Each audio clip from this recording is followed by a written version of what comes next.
So I got some bad news coming out of Gary Gensler. He said something in an interview that you're not even going to believe. Plus, I have information on what happens.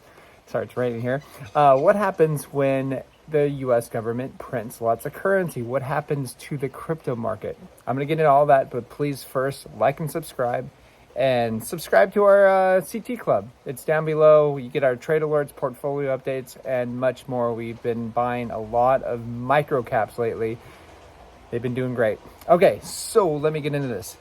Before I begin on those two subjects, we have the entire market cap of altcoins is about $560 billion, all right? And so a lot of people are asking, where is this money going to come from that's going to make the next bull market? Well, TechDev has a good statement here. So he says NVIDIA added $220 billion in 16 hours. But where does the money come from? So there's a lot of people waiting on the sidelines, a lot of big money waiting on the sidelines, just waiting to buy. And so there's always going to be those people. And so you don't have to wonder where the money is always coming from. It's like, where did the money come from in 2017, 2018? It was retail, big money. And then now we have countries having it as a reserve currency and also companies having it on their balance sheet. Pretty interesting. You could not have guessed that it would come that soon in 2017, 2018. So there's plenty of money out there. Okay, next we have the Chinese Central television station has just broadcasted news regarding Hong Kong letting people buy Bitcoin, Ethereum, and other coins. So what does this mean? It means that governments are always going to change their mind, depending on what day it is, depending on what year it is, whatever. It doesn't matter.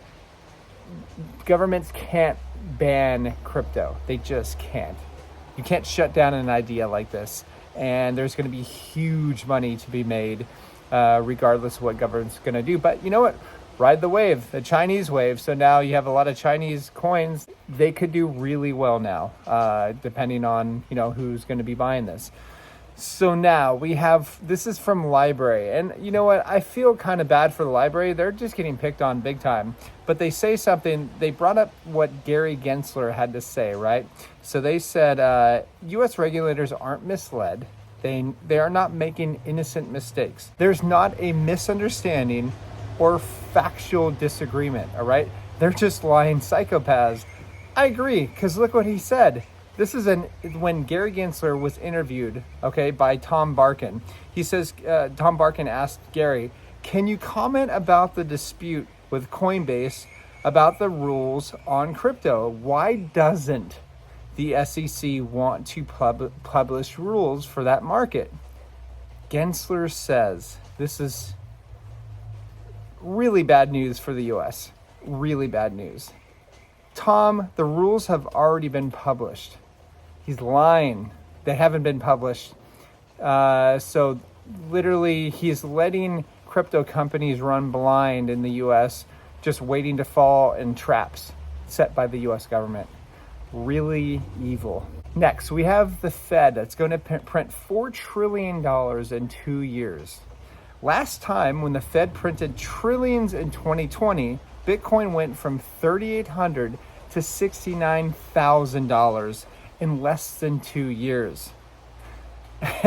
I don't think a lot of people actually understand how bullish that is. Okay, so let's go to Eric Voorhees now. He says, it took over 200 years of U.S. federal debt to hit the first $2 trillion.